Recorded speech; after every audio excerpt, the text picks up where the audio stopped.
Salãmun Alaykum, everyone. Welcome to another Quran study.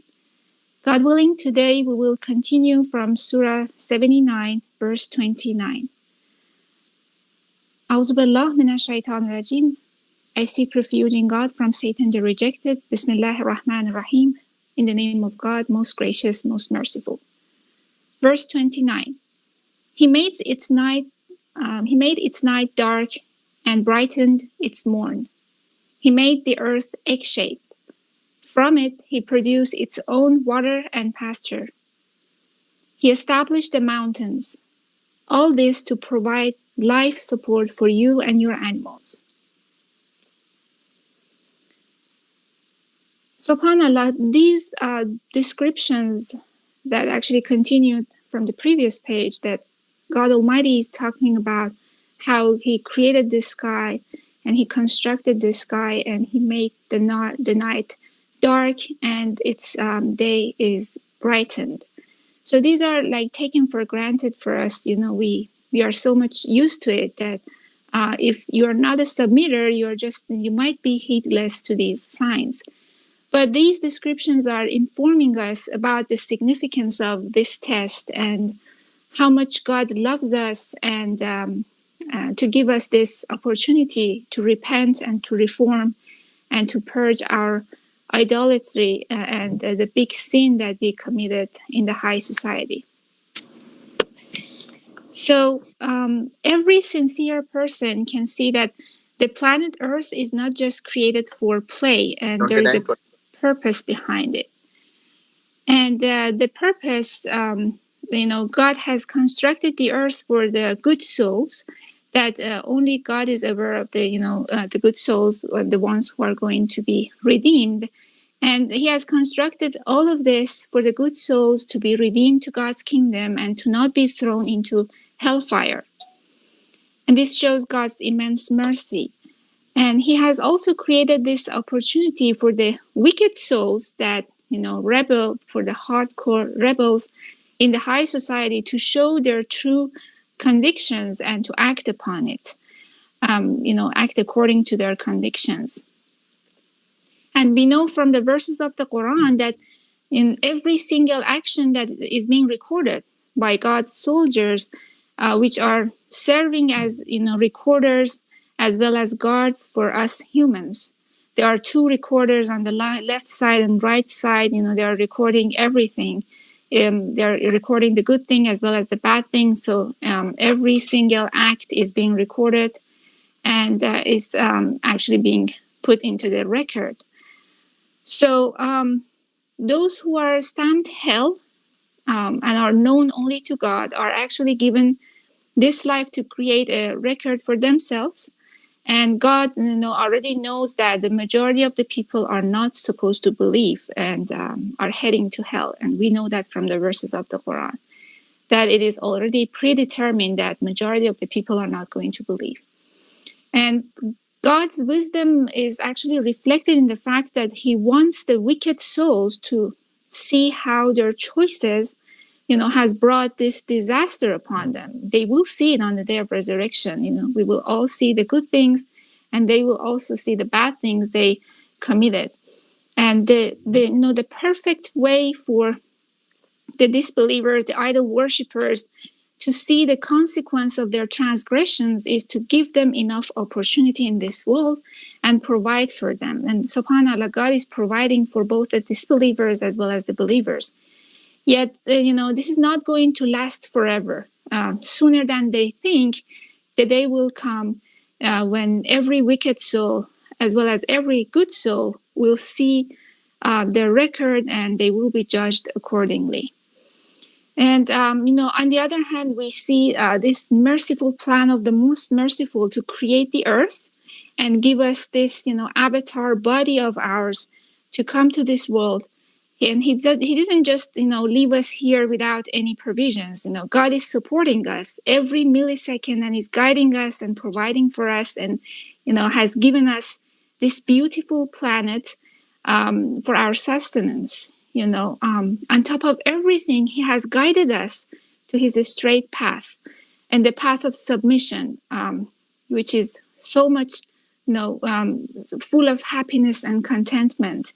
And God has blessed us with this Quran and with the messengers He has sent to us. He has, focused us on His religion, which is like the true religion, which is submission. It's out of our control. God has ordered us to, stay focused, to strive, and to actually devote ourselves to this religion.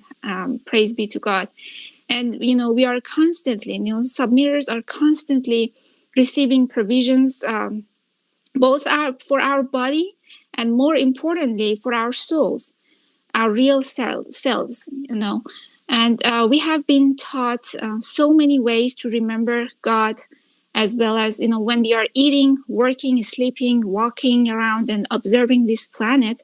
So us submitters are not just using this planet to survive. We have beautiful descriptions of our planet, and we have so many signs, but we are not just using this planet just to survive. Rather, we are using it and, its provisions to thrive in body and exponentially in soul. And that's the purpose of our creation. Praise be to God.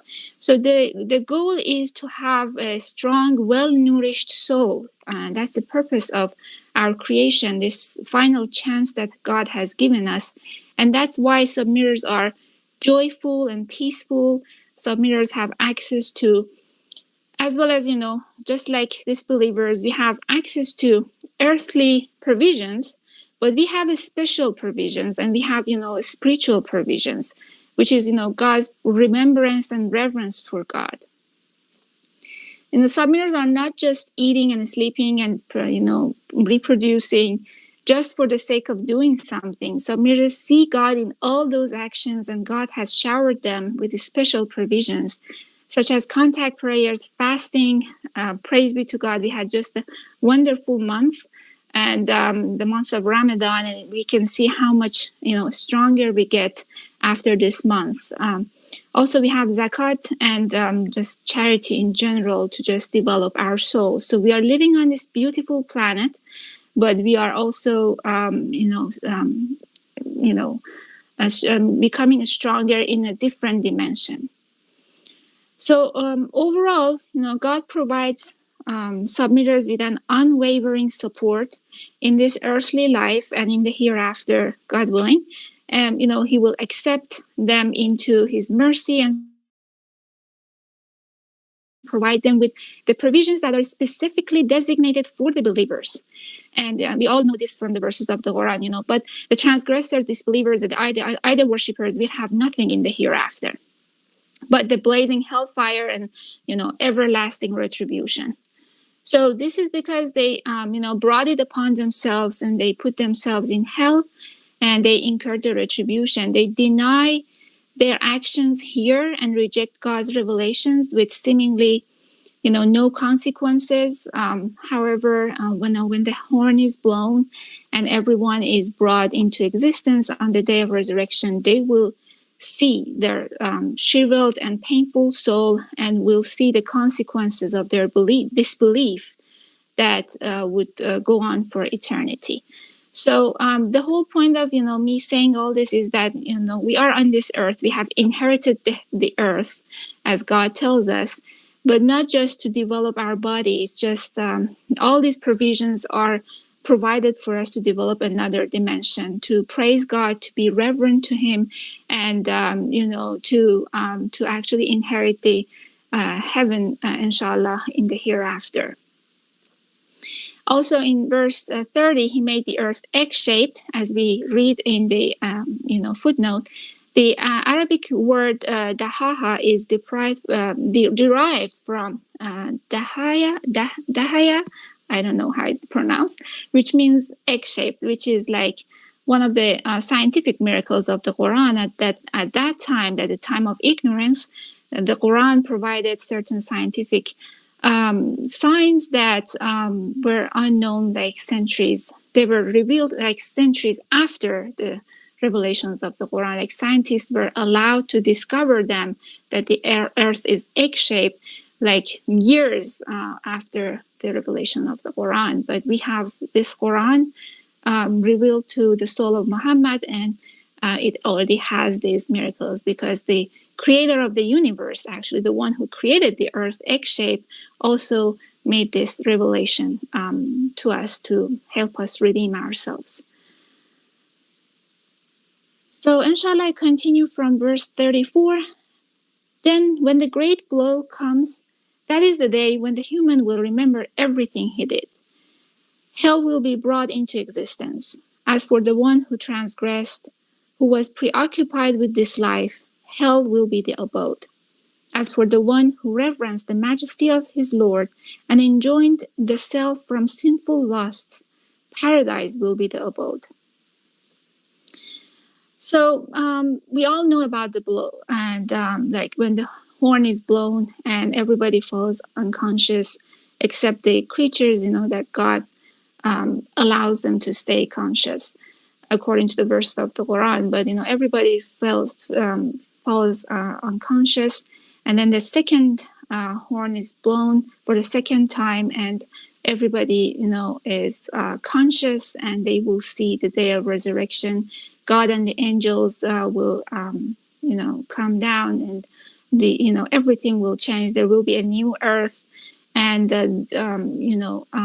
God's kingdom will encompass 8 universes. We have all the descriptions that this is an awesome day that is somehow horrifying for the disbelievers, and a baby could turn, the hair could turn gray on a baby, and so it's not going to be an easy day, and God willing, God will help the believers who remembered God every second in this life.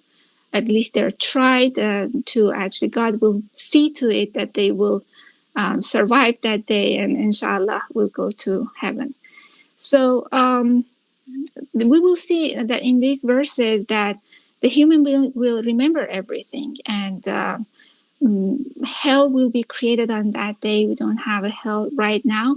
And the ones who transgressed and were preoccupied with this life, and every time you reminded them with this Quran, they just laughed at you and made fun of the God's revelations, and they just ignored it without doing their study thoroughly. They were preoccupied with this life. They will see the reality of their existence and why they came here. And it was not just for play. It was not just for, making money and, buying houses and hoarding money without any purpose. There's no problem in buying houses and buying cars, but you need to not make them your purpose in life. They are just a means for us to develop our souls. But some people take them very seriously, and they are preoccupied with this life.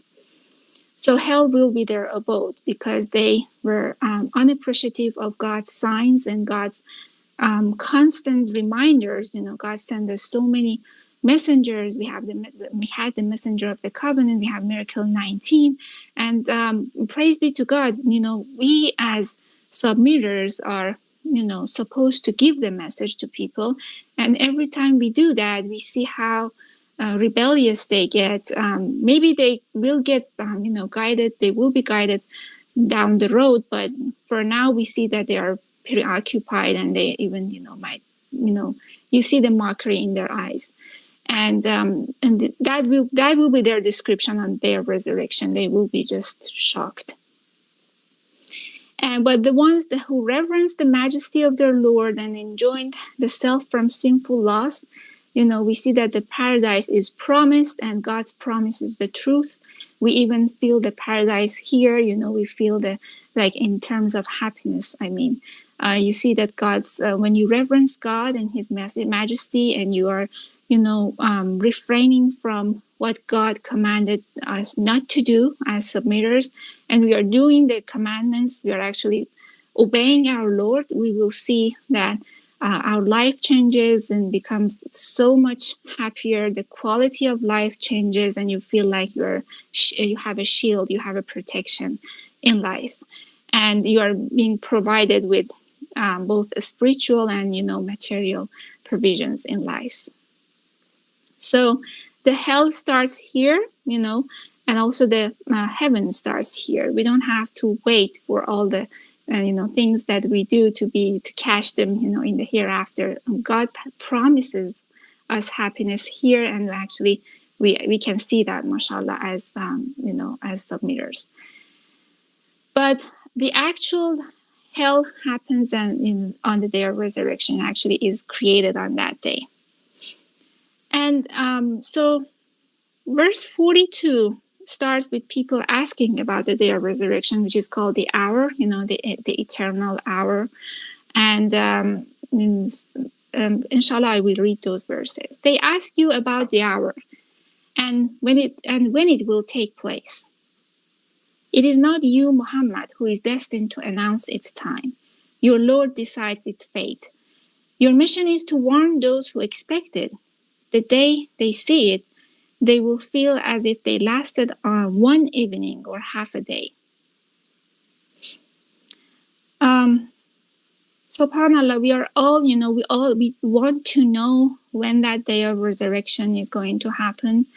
But, only the submitters, the ones that received the miracle 19, received the messenger of the covenant and were fortunate enough to believe the messenger and believe the information that was given to us by God Almighty through the messenger of the covenant, and they had the authorization, the proof, miracle 19, the mathematical miracle to believe.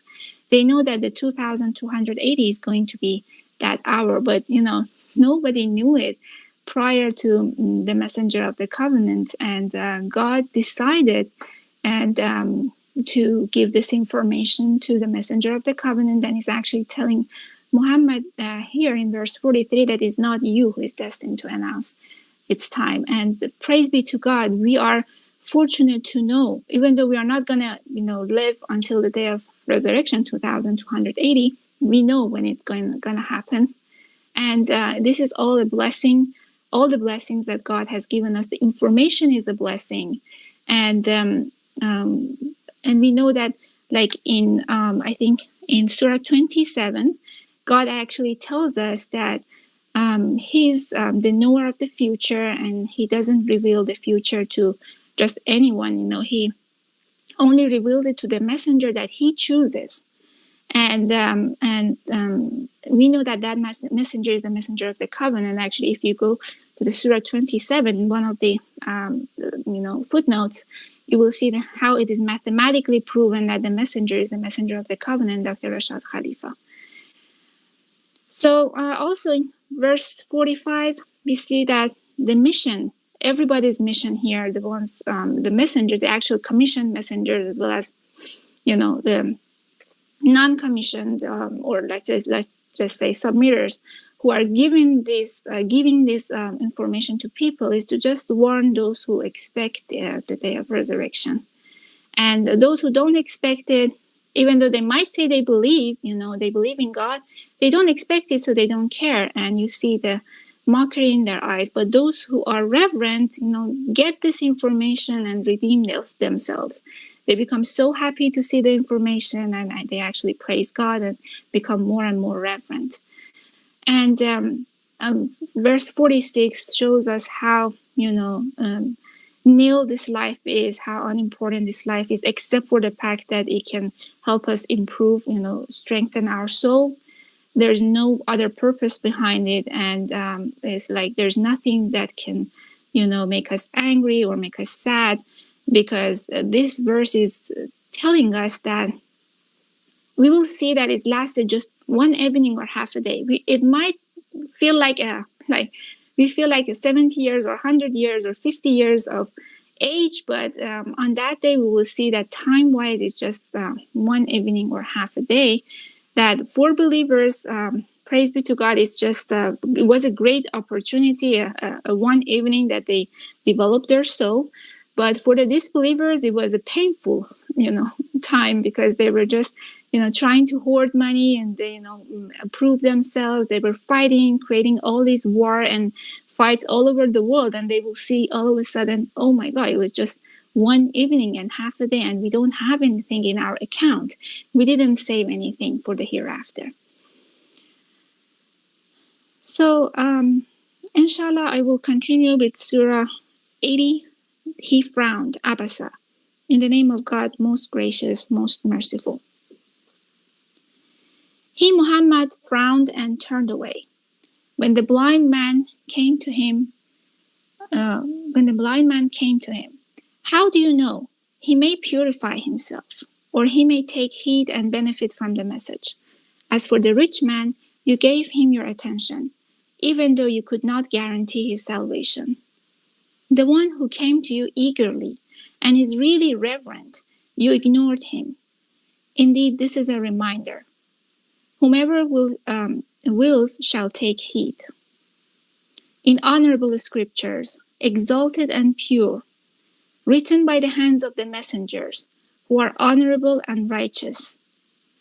Woe to the human being. He is so unappreciative. So with all the respect that we have for all the messengers and prophets, it's actually our responsibility to respect them, to obey them. And but we know that this actually surah is referring, in the title is referring to an incident when Prophet Muhammad actually frowned and didn't pay enough attention to a man who was like physically disabled or who was blind. And this shows that they were not infallible. They were not angels. Like prophets also made mistakes. Messengers made mistakes. Like we had the prophet as a person, and the prophet as a prophet. We have a messenger as a person and messenger as a messenger. And when they came to the revelations and giving us the revelations and the messages, they did their job perfectly, and it was all orchestrated by God, controlled by God Almighty. But also as a person, they had their own, let's say, mistakes. And here we see that Prophet Muhammad judged a person by their wealth or by their looks, and he made this mistake as a person. And he didn't pay attention to that person and thought that a rich man has a better chance of being guided than a blind man. And these are the type of, judgments that we have about people that we should, inshallah, avoid as submitters. So when it comes to the message and giving the message, is not just about like who is more pretty or who is more educated or who is younger or who is older. We have learned our lessons as submitters that it has nothing to do with any of those factors, and it's just anyone who God wants to guide, regardless of their background, their money, their social status, he guides them, and we are just a means to provide that guidance and provide the message to them. We are being an instrument in that sense. So we see that also prophets had their own mistakes, and the prophet couldn't guarantee that the rich man's salvation. God knows what's going on in our heart, in a person's innermost thoughts, and subhanallah, God actually gave the prophet the message that you made this mistake, and I'm sure the prophet also repented, because we are all human. We need to repent when we make mistakes, and God is the most merciful. He's the forgiver, and God knows who is really reverent. So also the verses are telling us that these messages are being written by the messengers who are honorable and righteous. And mashallah, we have one messenger, contemporary messenger, we have videos of him, and just like he's one sample of all the messengers and prophets, that they were honorable and righteous. They were righteous people. And that's actually the part that attracts other people, that as submitters into the message. And that's all God's plan. He knows who to choose, what characteristics and what personality types. And he's telling us that they are honorable and righteous. And woe to the human being. He is so unappreciative. And we see how some people were treating the messenger of the covenant. They were so unappreciative. and are treating the message. And the Quran is also a messenger itself, and they are also unappreciative. And verse 18 says, what did he create him from? From a tiny drop, he creates him and designs him. Then he points out the path for him. Then he puts him to death and into the grave. When he wills, he resurrects him. He shall uphold his commandments. Let the human consider his food. So we have these verses that remind us that we were nothing. We were created out of nothing. We might feel, human being in general is ignorant, arrogant, and might be egotistical and thinking that they're the center of the world.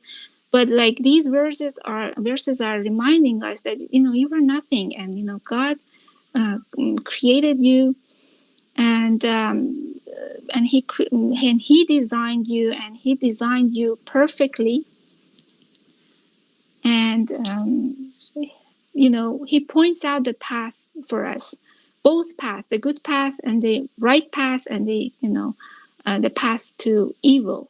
So and he is the source of righteousness, and he is the source of forgiveness. God is the source of righteousness. If we humans who were nothing were created, and we were created perfectly, and we were guided, and we were provided, it's all his will, and we are doing nothing. He is doing everything. So these verses are constantly reminding us of that. And he's going again be the one who is going to put us to death. And it's not a big deal. We were put to death one time prior to coming to this world. It's a big deal for the disbelievers, but for a submitter or believer, they know that it's going to happen again the moment they close their eyes here. If there are submitters, the moment they are dying in this world, they are being reborn in the hereafter. And for the righteous, we know that they go to heaven directly. And God is the one who is doing that. We who were created from a tiny drop have no control over anything except for following God alone. And that's our choice. Actually, that should be our choice.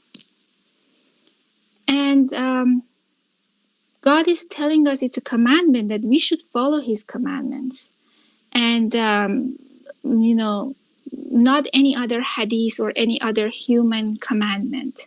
That's just being unappreciative. The one who created us from a tiny drop, the one who provided for us, the one who is going to put us to death and resurrect us, actually orders us to follow his word, his commandments, no human commandment or no human hadith or any other source. Also, he's reminding us to consider our food. It's one of our provisions. And inshallah, I will continue with verse 25. We pour the water generously. Then we split the soil open.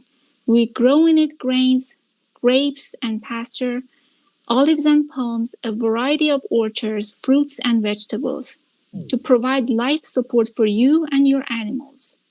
Again, it's like very similar to the previous surah.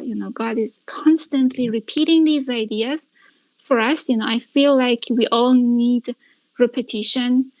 Even regardless of how many times we are reading the Quran, God has given us this bonus that we humans, as ignorant and stupid we came here, God feels like we need constant repetition and constant reminding of these signs. Again, he's telling us that the water is coming down generously for you. He could have just stopped it, He could have just not let the earth hold the water and it could sink into the earth. But he is allowing that. He has created all these physical, system and physical rules to just provide for us. And he is the one who orders the soil to open and orders the grains to open. And we have all these grapes and pastures and olives and palms. These are just samples, reminders for us when we are eating our food that we should remember God and the one who ordered all of this for us, the one who created all of this for us. If one day, there is not enough grocery in our, market, we will be so, desperate. just imagine one day there's nothing on earth, and there is no hope for any grain to be open, or no fruit or anything. Like, it's just like dry land, barren land. But God didn't want that for us. He provided, He created a perfect earth. And we see that this is the only place that you can see life in it. And it's not random, it's not just accidental. God ordered it, and He created everything in 6 days, as we know in the verses of the Quran, that actually 4 days were just for this earth, because He decided all the provisions for this earth. And this shows how much care He put into that. And it was so easy for Him. He didn't make Him tired or anything. It was so easy for Him to create all this for us. And we should remember His signs as we are eating and as we are sleeping. So these are good reminders. For us, it's just life support. And this shows how generous our God is. And also, I want to remind us again that He even provides for the disbelievers. They might...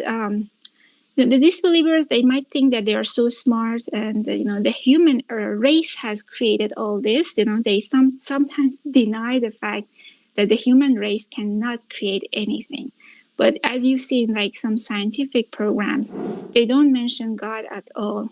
And they just think that everything is created by humans, and their humans are so smart. Verse 33, then when the blow comes to pass, that is the day when one flees from his brother, from his mother and father, from his spouse and children. Each one of them on that day worries about his own destiny. Some faces on that day will be happy, laughing and joyful. Other faces on that day will be covered with misery, overwhelmed by remorse. These are the wicked disbelievers.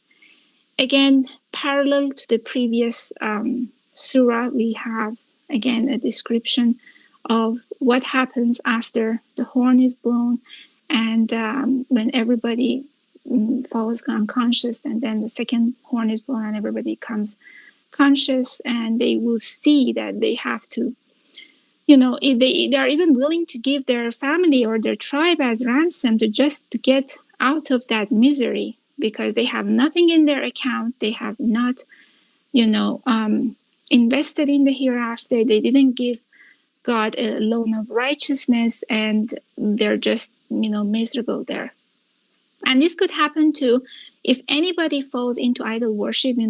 We submitters are not, we can just ask God to stay submitters till the end of our lives. But the thing is that we read in the verses of the Quran that even if submitters or believers fall into idol worship in any form, if we worship our own ego, if we worship the community we are in or our position, all our work will be nullified. And on that day, we will be equal to the disbelievers. So it is something that we should really take heed and remember every day, that, even though we are striving, we are not yet safe from the day of resurrection and all these, horrors and fears of that day. We should constantly ask God to stay on the path and do not, stray off the path, so that our works become nullified. And we see that some faces on that day will be looking at, so happy. They're looking at their God, at their Lord, and they see the joy. We've seen this joy in their faces, and inshallah, we will be one of those people. And but the rest are, overwhelmed by remorse. And that remorse is that you see all the provisions, you see God Almighty, all the love that He has with Him, and His greatness, but you can't be beside Him. That's not a very pleasant situation to be in. And you want, on that day, even the disbelievers submit, but they have no place next to God, and they have to run away to hell. And that's the most remorseful thing that could happen to anyone. Inshallah, I continue with Surah 81, the rolling al-Takbir, in the name of God, most gracious, most merciful. When the sun is rolled, the stars are crashed into each other. The mountains are wiped out, the reproduction is halted, the beasts are summoned, the oceans are set aflame, the souls are restored to their bodies. The girl who was buried alive will be asked, for what crime was she killed? The records are made known. The heaven is removed. Hell is ignited. Paradise is presented. Every soul will know everything it brought. SubhanAllah, God be glorified. Beautiful descriptions of the day of resurrection that, they actually evoke awe in us. They make us reverent and at the same time hopeful. That's it's a pretty cool day, inshallah. And the stars are crashed into each other, and we know that it describes the implosion on the day of resurrection, when the 7 universes will be folded within God's right hand, and even Satan on that day will be folded in God's hand. Brother Suleiman is saying pretty cool day. I mean, it's an awesome day, to exactly mention the Quran. But we are all, looking forward to that. We hope to be on that, on that day among the righteous, and that makes us hopeful, and that makes us not to. I'm not saying that we don't fear that day, because we are not still sure what type of soul we are and what's stamped on our forehead. But the thing is that we are still. I myself, I'm talking about myself. The day that you see your Lord is going to be an awesome day, inshallah. So,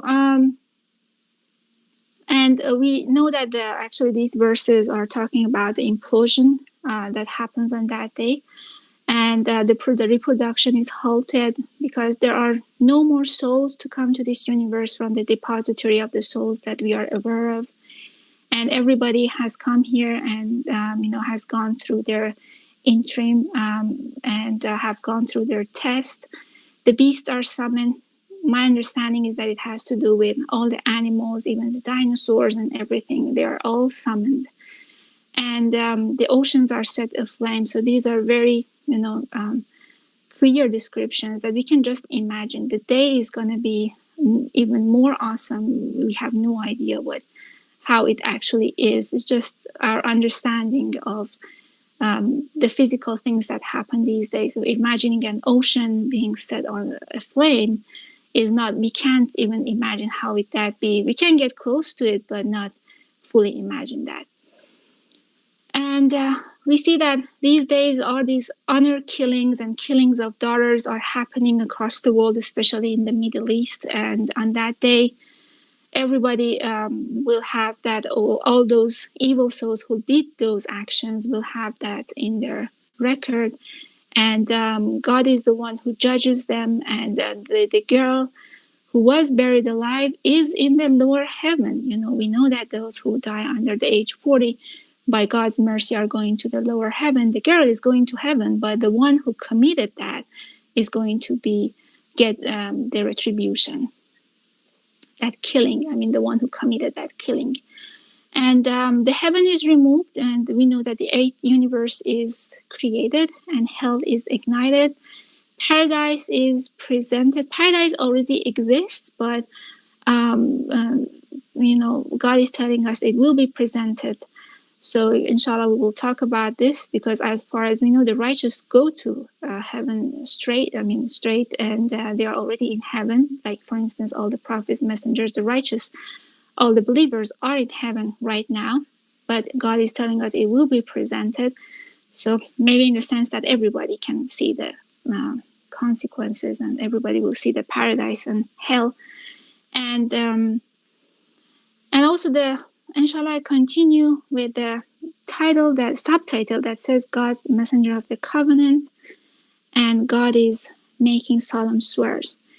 I solemnly swear by the galaxies, precisely running in their orbits, by the night as it falls, and the morn as it breathes. This is the utterance of an honorable messenger, authorized by the possessor of the throne, fully supported. He shall be obeyed and trusted. Your friend Rashad is not crazy. He saw him at the high horizon. He's not holding back any news. It is not the talk of a rejected devil. Now then, where will you go? This is a message to all the people. SubhanAllah, every time we hear some hypocrites talking, evil thoughts about the messenger, about the English translation or anything, that it's like the whispers of Satan, the whispers of the devil, but it's like in human form. Some humans can be even more devilish than the devil. They might come close to you. They might try to cast doubt into, whisper doubt into your chest. And these are really good reminders. These verses are very good reminders. In addition to the strong evidence, we have the mathematical miracle of the Quran to know that we had a messenger of the covenant, and God is swearing by the galaxies. And we know what an awesome creation are the galaxies.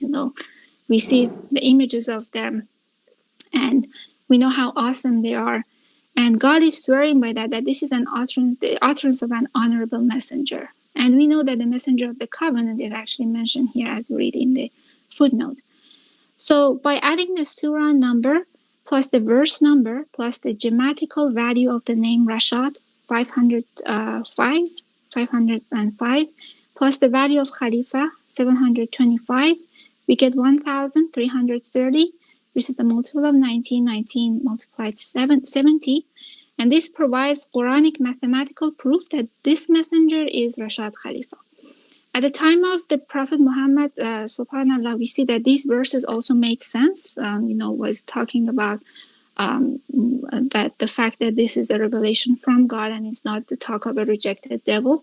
But here also we see that the mathematical miracle is pointing at the fact that it's actually reminding us that this is the messenger of the covenant we're talking about. And he's not holding back any news. Anything that he provided for us was given by God, all the information about not having insurance and what happens to the righteous when they die, and the end of the world and everything, all the secrets in the Quran that were revealed were not the talk of a rejected devil. They were actually by an honorable messenger authorized by the possessor of the throne. And even the English translation is authorized by God Almighty. And on the day of resurrection, those who rejected the messenger of the covenant and also rejected this Quran, they will, yes, brother, I'm about to stop, inshallah. They will also see that they have nowhere to go, and they just wasted their life here, and there's no way for them to escape. And we should also remind ourselves that this is a message to the people, all the children of Adam. It's not just a message to the people in Iran or in the US. Anybody who knows English now can read this, and that's the wisdom of God that the actual Quran is translated into English so that they can all benefit and save their souls, inshallah. Praise be to God for giving me this opportunity to talk about his message, and God willing, I will stop here. If you have any questions or comments, please share. MashaAllah. MashaAllah, thank you. MashaAllah. So I had a few comments. I think first of all, wanted to talk about the meaning of awesome. So awesome, when we use awesome in the colloquial English, it can mean many things, right? I mean, sometimes we use it for wonderful, I had an awesome day, someone wears something beautiful, you say, oh, you look awesome, but really the word awesome can mean, if you look into the dictionary, I mean, it can mean something of great, I'm looking at Wiktionary, right? So it says causing awe or terror, inspire wondering or excitement. For example, when it talks about it says for example, I'm not going to say for example that the tsunami, when the day the tsunami happened, I'm going to say, oh, the tsunami was pretty cool, right? Because it says the tsunami was awesome in its destructive power, right? So it's anything that causes an extraordinary amount of terror or awe, basically, so that you use that for. So, like, I think, like, when we talk about the day of judgment, I mean, God says it's such a day that it will make the infants, gray haired, and a woman will abort her fetus, right? So, I mean, if you say it's pretty cool, it just doesn't So can I give add the right something, meaning. brother? I Sure. feel like, it was just a personal feeling, and I don't think I committed a sin by saying that, because it's just. Well, I'm not saying you're committing a sin, but I'm just saying that when you're describing it as a pretty cool day, it doesn't sound right, so whether you're sinning or not, that's not what I'm saying here. What I'm saying here is what God is saying, is that it is an awesome day. By awesome, it's talking about how terrible it is. It's a shocker. It's a horrible day, but at the same time, the believers will be saved from all the horrors of that day, right? So But why is for it saying them, that some yeah. faces on that day will I'm be? not trying to argue with you, sister. Please don't. No, I'm I not trying know, to. but When it I'm says when I'm that trying to make a some point, I'm trying faces. to make a point. I think you should wait till Yes, I'm brother, finished. it's just a Okay. misunderstanding as somebody you're commenting We need to on. relax. I mean, I'm just. I'm relaxed. I'm just Okay, referring so to the just why are verses you of the cutting me out every Quran. time? I'm not even finished with my comments. So, Okay, inshallah, I will continue later. all right. Okay, so yeah, so it's not really. I mean, it's not. It's kind of a horrible day. When you think about it, it's a day where, I mean, I don't want to use the expression, but I mean, there are certain expressions I don't want to use, but yeah, it's going to be a terrible day. When God says, for example, a pregnant woman will abort her fetus, I mean, this should give you a very clear picture. I mean, there's only certain scenarios where a woman can abort her fetus, right? So it's going to be extremely horrifying. So to say it's going to be cool, it's going to be awesome, amazing, like in that sense, it's not awesome, right? It's a very horrible event. But nevertheless, the believers will be saved by God's mercy from the horrors of that day, right? So that's all I wanted to say there. Um, and I guess I have other comments, but I will let you finish your trail of thought, what you were saying. I wasn't suggesting necessarily that you're sinning, but I'm just saying that we should not probably get confused by the use of the word awesome, and describe uh, the day of judgment as amazing and fantastic and beautiful. In that sense, I mean, of course, the part where okay, God comes with the angels, the angels will be all around.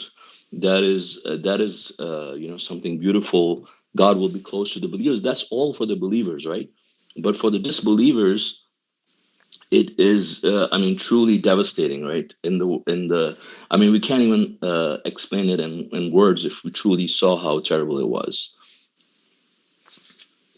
Okay, mashallah, thank you for your comment. I was actually Yes. referring to how the believers are feeling on that day, because we have verses in the Quran that we read today that some faces on that day will be happy, laughing, and joyful. That was all I sincerely felt that inshallah is going to happen to us.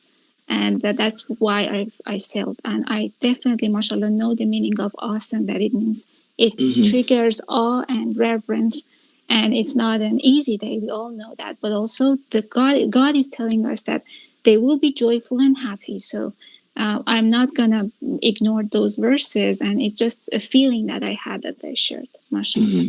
No, I mean, that's good. What I want to say to that is, when we describe it like that, it doesn't, to me, it doesn't come off right, because it shows that, I mean, I'm not saying that's how you feel, so don't get me wrong, but I'm saying that if we talk about the day of judgment like this, oh, it's going to be great, it's going to be awesome, I'm so excited. It's like, it comes off to me as very self-righteous.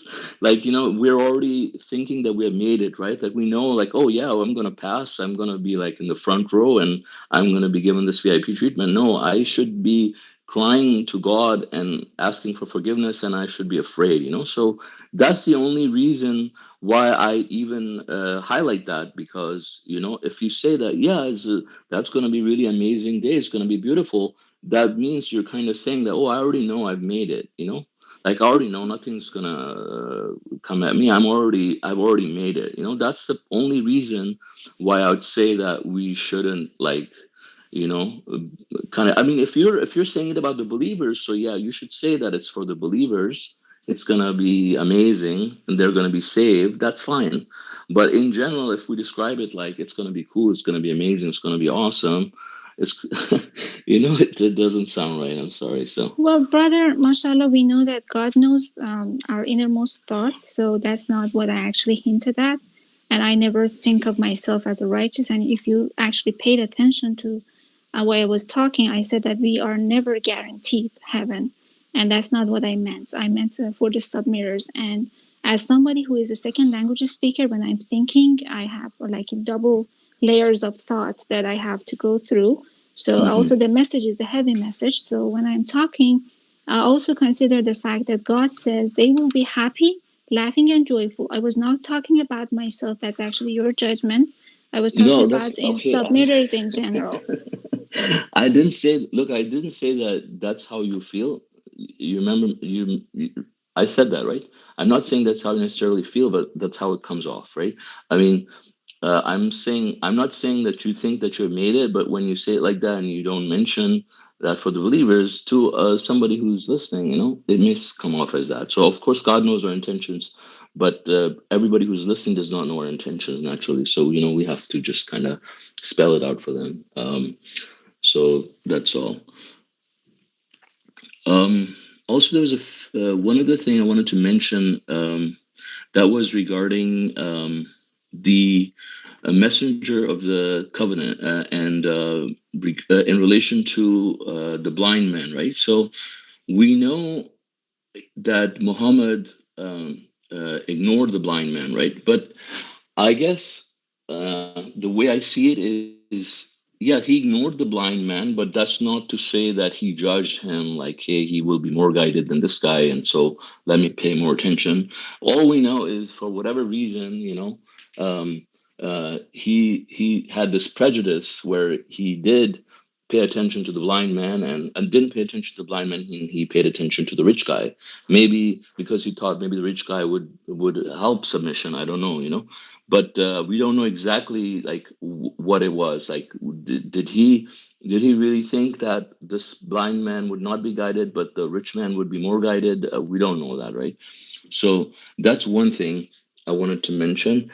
And then the other thing I wanted to mention was that this example of the blind man uh, shows us that, okay, so the messenger, and I think it's really important to point that the messengers make mistakes when it comes to their personal application in their own lives. Like Muhammad, the man, was full of flaws and shortcomings. Muhammad the messenger was just expected to deliver the message. So as far as him delivering God's message, he could not make any mistakes. He could not go off the path. He could not put in his personal opinions, or he would be fired. As God said that he would have punished him severely. And so the messenger as a person is just like us. He's supposed to follow the message just like us. So just like we got the message, if we ignore a person, then the same way the messenger can ignore a person, right? And in this case we know Muhammad did, right? So what does that mean for us, as submitters? We have a messenger, right? We have Rashad Khalid as a messenger. Now we have several different windows of recorded evidence about things that he said and did in his life, right? For example, we have videos of him at conferences, videos of him and audios of him, conducting Quran studies with several people, interacting and all that, right? So the thing is that we see that some people, even though they accept that Rashad was an infallible human being, just like all of us, they forget where they need to accept the messenger and where they should draw the line of the messenger as human, right? So, for example, if Muhammad the messenger ignored the blind man and he paid attention to the rich guy, that doesn't mean that every that we should all stop giving the message to people with disabilities, for example, right? In fact, there are people who actually are doing exactly that. There are people who are saying that, if you see a person who already has disabilities, they don't see any hope for them because God's people are, because, the message of the covenant explained that God's people are perfect, So they say, well, this person's already has permanent damage, so why would he have permanent damage? And they go to all these, that's mostly circumcisionists, you would hear that from them, right? And so there's some people among them, specifically I know, that say that these people are hopeless. Like if somebody doesn't have an arm, they say that he can't go to paradise, which is ridiculous. But the thing is that we cannot look at, even when we talk about the messenger of the covenant, right? So we cannot use him as an example, for example, to say the messenger of the covenant did this and this, so we should do this, right? For example, the other day, this one person was trying to drive this idea that we should be kind and loving and everything and accommodating to all the hypocrites, because because Rashad, there were so many hypocrites around him, and he allowed them to come to conferences and Quran studies and everything, and so we should do the same thing, right? But when you look at it, there's several things, like, you could take out of context. For example, those people were exposed much later on, and when they were exposed, they were dealt with accordingly. And so people would use examples even out of context, right? People use examples even out of context just to drive an idea, a satanic point of view, and use Rashad as their scapegoat to promote those concepts, right? So at that point, like, we should really draw the line, because, okay, if like, for example, Dr. Rashad Khalifa, as a human being, didn't know who every single person was, like, as a believer or not. For example, he thanked certain people. He said they're believers. They were mentioned in the Appendix 1, including Adib is one of them. Right now, we know he doesn't even do his prayers, doesn't even believe in Hajj and all that, right? So, uh, like, he thought that these people were believers, and, God exposed them to him at a certain time, right? But obviously, these people don't want to acknowledge that part, and when God exposed them. And so they use that as a point, make a point to say, look, he knew that person was a hypocrite, but he allowed him to come to the conferences, and he allowed this and that person, So we should be careful, and we should tell them that, we should not try to use their practical life as an example to say Rashad did this and Rashad did that, so we should do the same. We should look at the Quran and what Rashad actually preached as a messenger, how these people should be treated, and we should follow that.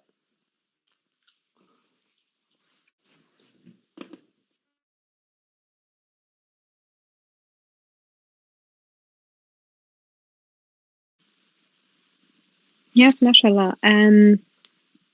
While you were just talking, it reminded me every time I read this surah that he frowned.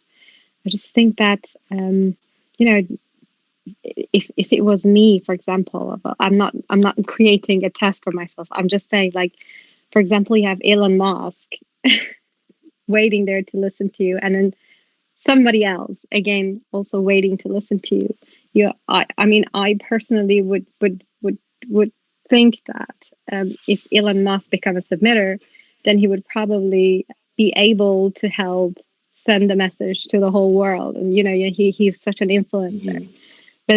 But then we see that God does not work like that. He does say in the Quran that if I wanted, all of you, everybody would have been, a submitter. Everybody would have believed. But this is not how God wants it to do.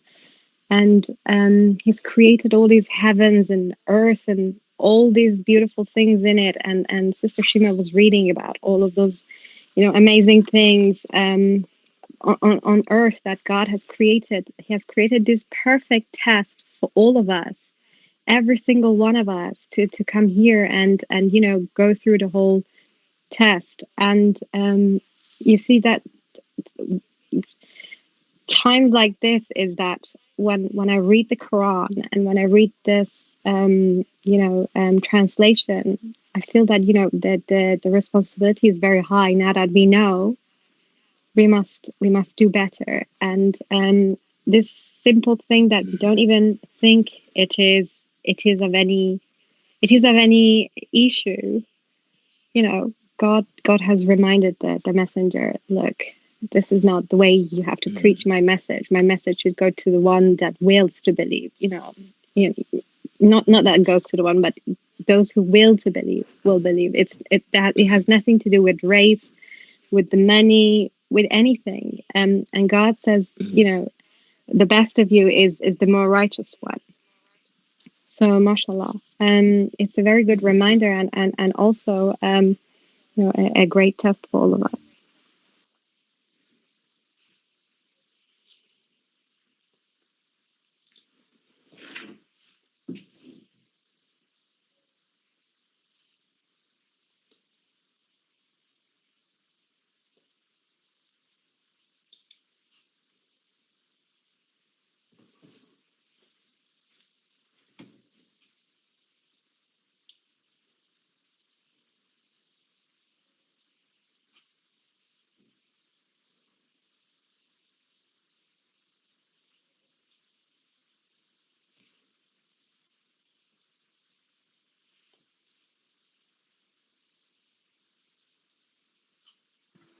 MashaAllah. I wanted to make a comment on verses 42 and 43 of Surah 79. Rahim. They ask you about the hour and when it will take place. It is not you, Muhammad, who is destined to announce its time. So, subhanAllah, I mean, these two verses, if you take a look at them, it clearly states that Muhammad could not be the last messenger of God, because it is said that it is not up to you, Muhammad, to announce that actually the destined time that we know it's going to be 2280 AD, and actually this verse clearly states that Muhammad is not going to be the last messenger, and there's going to be other messenger, one or more messengers coming after Muhammad to announce the time of the end of the time.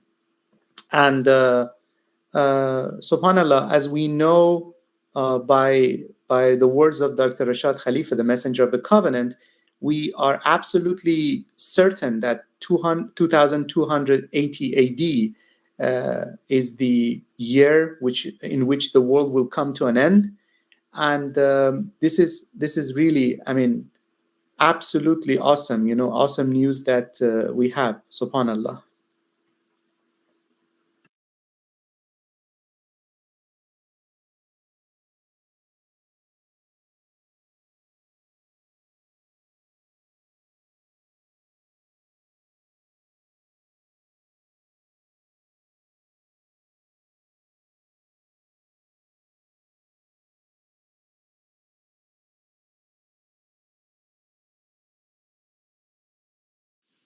SubhanAllah. I think, mashallah, I really like the first part of the verses that we read, about God, how He has made the earth egg-shaped, and how He has provided for us, how He has made the mountains as stabilizers, and, created all the creatures. I mean, these are all, signs for us when we think about it, as a sister mentioned, that disbelievers usually take these things for granted, but if you think about it, and think about God, and when you're eating your food and everything, and you focus on God, I mean, these are all things that will really, just very simple things really will completely transform your perspective about God. And, like the messenger of the covenant says, the whole world will seem different to you when you look at it, when you open your mind and you think about these things, otherwise, we will just get blinded. I mean, that's how then there's no difference between the atheists and us, right, if we don't think about these things. And moreover, I mean, advantage of all of this is that, as we are walking through this life, I mean, as we accustom ourselves to looking at the world this way, it will, one, keep us away from all the satanic whispers and ideas and, worldly things that just preoccupy our mind. But also at the same time, it will help us to make God our God.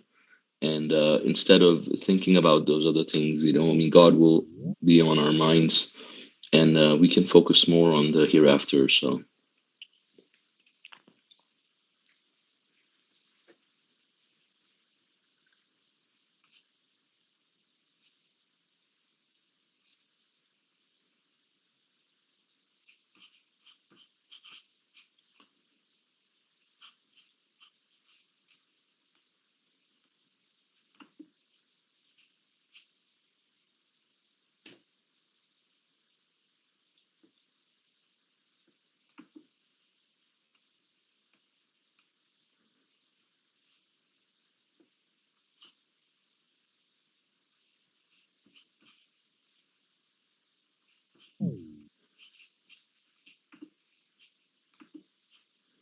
so we started at uh,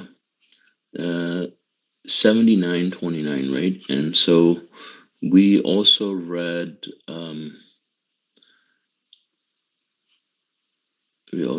yeah, 79:29. Okay.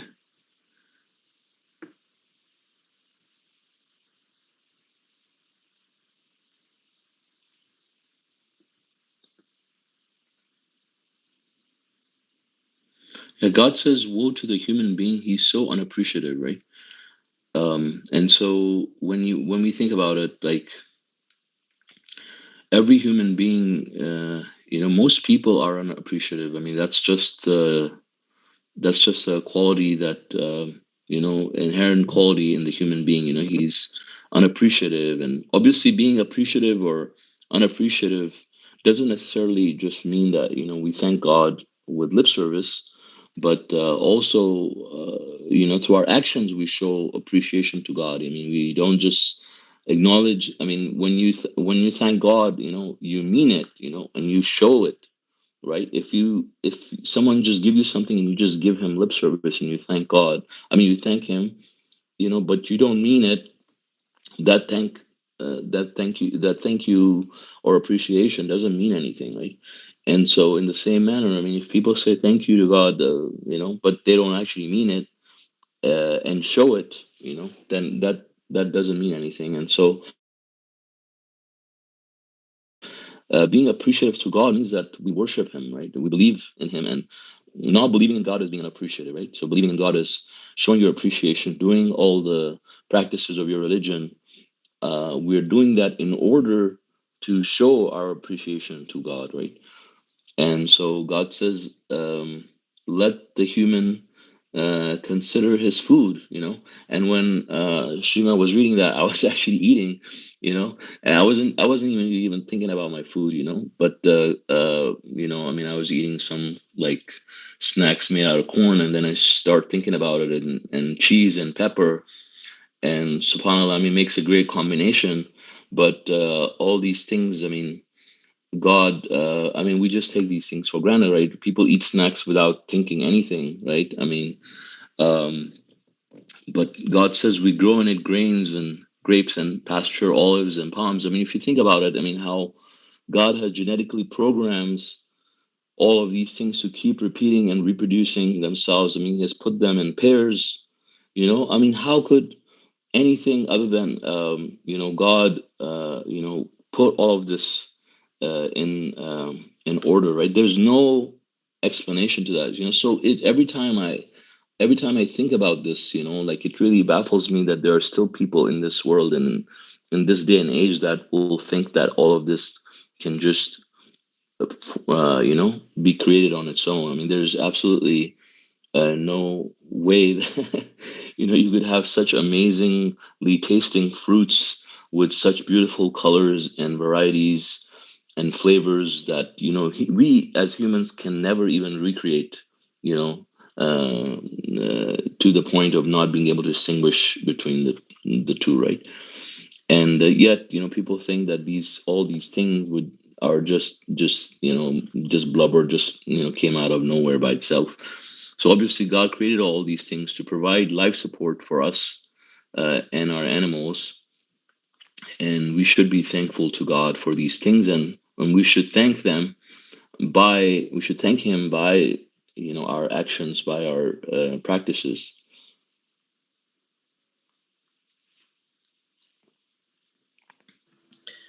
Subhanallah. Um, I was just checking something online, and that was a question for me. Who discovered for the first time that the Earth is egg-shaped? And I saw it on the internet that says that it was Isaac Newton, and it was in the 17th century that he discovered that the Earth is not round as it, and actually it's more like an egg shape, which is as a word ellipsoid. And subhanallah, I mean, the Quran was revealed to Prophet Muhammad um, basically in the 6th century AD. And so if we think about it, 11 centuries after that, we see that the scientist comes along and finds that the earth is egg-shaped. So I think this alone can prove that Quran is not a man-made book, but there are many signs in Quran that definitely actually point in that direction. But if people are not, if they're not submitters, they won't be able to see it. And even the idol worshippers, they might say that they believe in Quran and they believe that it is from God. But the problem is that they don't believe it because they don't read it.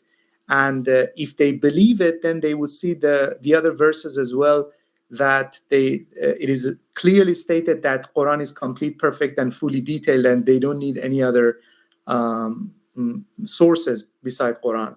So subhanallah, we can only say subhanallah.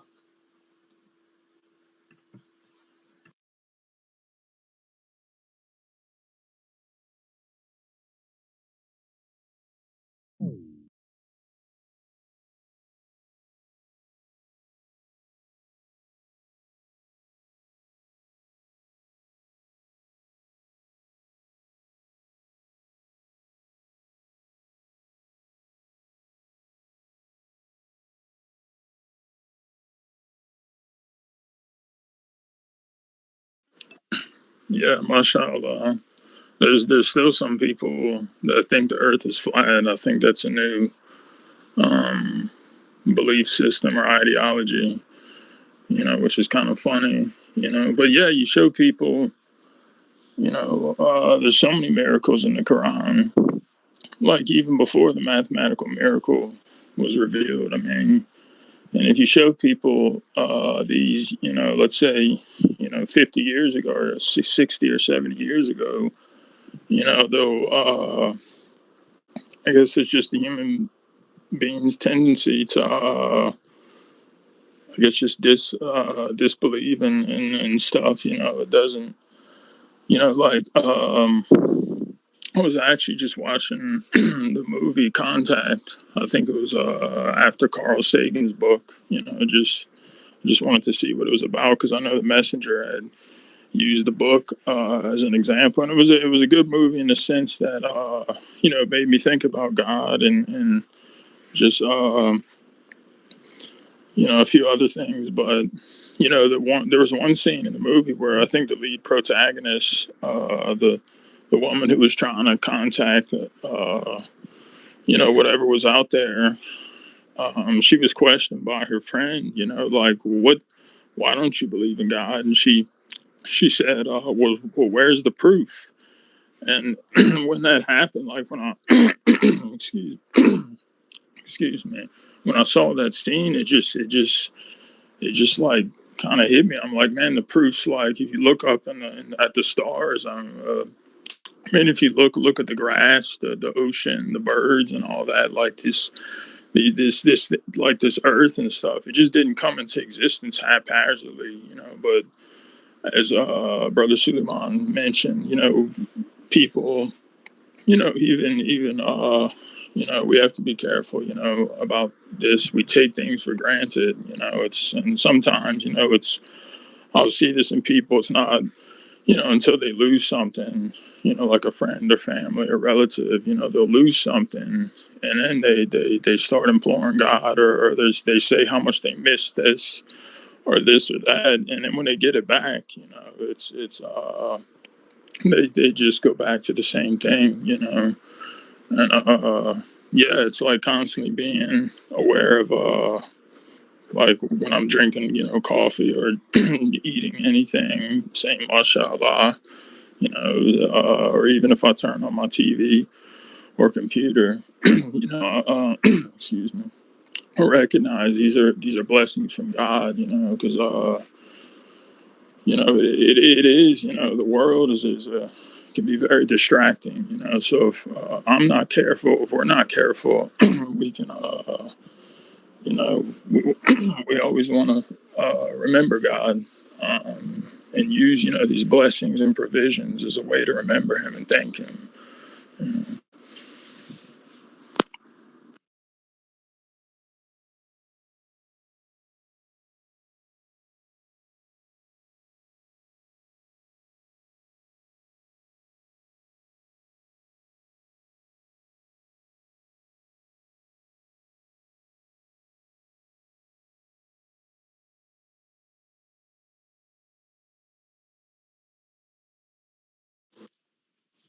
Mashallah. Also, I think that the verses we read, including 81:19, says, "This is the utterance of an honorable messenger, authorized by the possessor of the throne, fully supported. He shall be obeyed and trusted." Your friend Rashad is not crazy, right?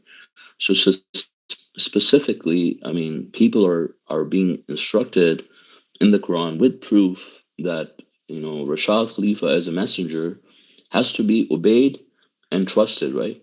And so here, obviously, the important part is that he shall be obeyed and trusted, right? Now, trusting someone is obviously means that when they're saying something, you have to trust them, right? But people will often, you'll hear people say that, well, yeah, but he said just obey the messenger when he's right. So I'm gonna compare everything he said with the Quran verses of the 6,346 verses of the Quran, and if I don't find what he's saying verbatim in the Quran, I'm not gonna trust him and I'm not gonna follow him, right? And so obviously, this shows that they're already rebelling to God's system, because he's the teacher, and sometimes when the teacher is talking, obviously the level of knowledge that the teacher has is not going to be the same. A God's appointed teacher, I must add, right? The level of God's appointed teacher is not necessarily going to be the same as my level. I may be more righteous, but I may not have all the knowledge that God has given to this person as a messenger.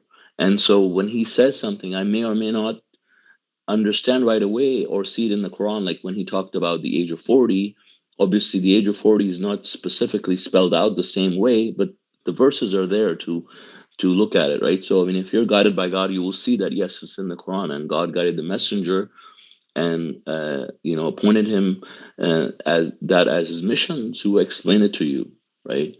And so if someone looks at it and says, no, well, I don't believe it because I don't see it myself, obviously then they're not trusting the messenger. They're not taking his utterance as the utterance of an honorable messenger, right? And obviously, when it says this is the utterance of an honorable messenger, it's not just referring to the Quran, it's talking about the messenger of the covenant who's authorized by the possessor of the throne, who's God. And he's fully supported, right? And he was fully supported. He was supported by, Gabriel, even like telling him, that certain verses like this one, for example, were referring specifically to him. So this is something that shouldn't be taken very lightly. I mean, we have a messenger from God who has explained these things to us. So, and even though we were not present at the time that the messenger was alive and preaching, we have, his documented recordings, his audios, his videos, his written books, all these things for us to benefit from and follow, right? So the teacher is no longer present, but he has left all the materials, all the study materials for us. Of course, the main thing and the only source being the Quran alone, right? And so everything that he has preached, obviously, it's in the Quran, it's from the Quran, but that doesn't mean that if you listen to any of these things, like the audios or the videos or anything in the appendices, that you're following another source besides the Quran, because the source was still the same as the Quran. When the Rashad Khalifa talked about something about religion, he's referring, his source is the Quran, right? So you cannot go wrong by listening to him at the time and say, no, no, I'm not going to follow him as a source, right? There's no such thing. I mean, the source is God, and what he's saying is from the Quran. I mean, it's one source. So it's just like saying, if I'm talking just right now from the Quran and I'm explaining everything from the Quran, you listening to me is not making me a source besides God, because I'm talking from the Quran. I'm reading from the Quran.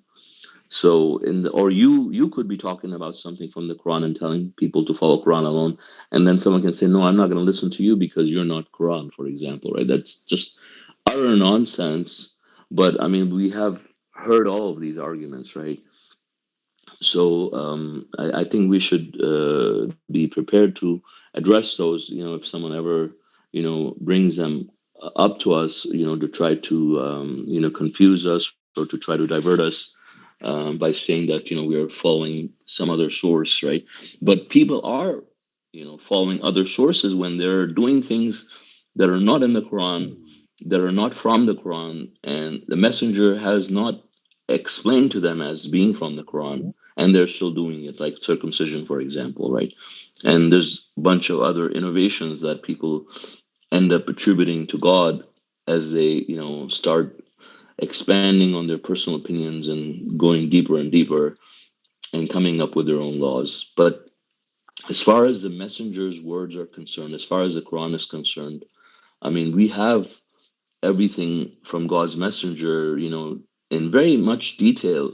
All of these subjects have been explained to us, subhanAllah. So we should be very thankful to God for all of these blessings.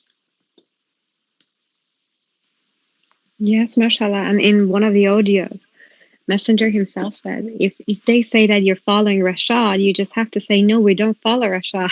We follow Quran. Because whatever Rashad was saying, it was just in the Quran. There is nothing outside of the Quran that Rashad was saying.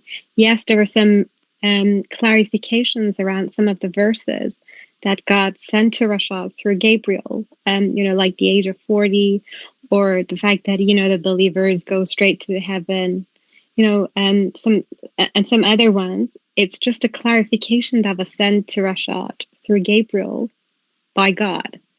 It was nothing outside of the Quran. They were already in the Quran. It's just a clarification was sent to him. Yeah, or you can basically say we follow Rashad the messenger.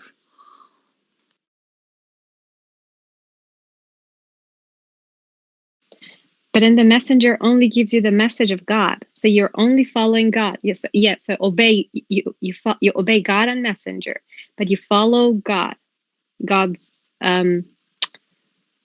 guidance. If I make sense.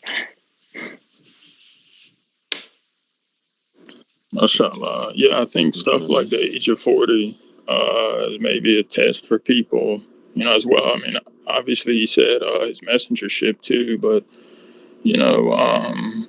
because there's some people, I don't talk to this person anymore, but, they had a problem predestination, age of 40.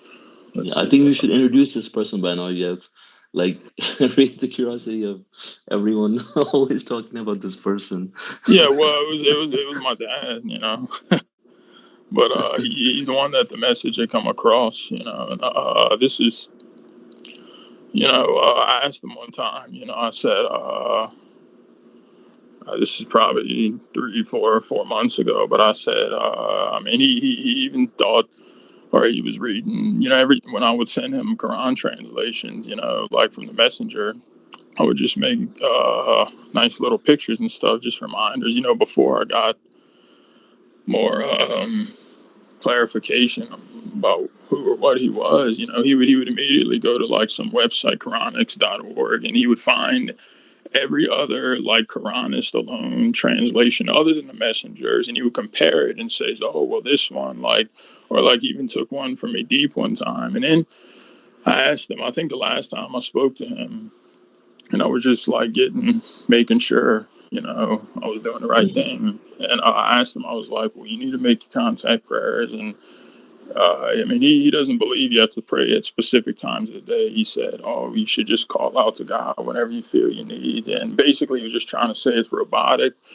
and I was very patient with this person. But, yeah, I mean, he had a lot of trouble with predestination, age of 40. And it's one thing, like, if you're struggling to understand it. Like when I first came to the message a while back, like age of 40 was kind of shocking, but I didn't reject it. I was just interested. I was submitting. I was like, okay, like God willing. And then finally the time came to like 100% believe, because the messenger and like anything he tells us, about God's guidance and in the Quran, like it's true. You don't argue with it. But this person, my dad, he would oppose.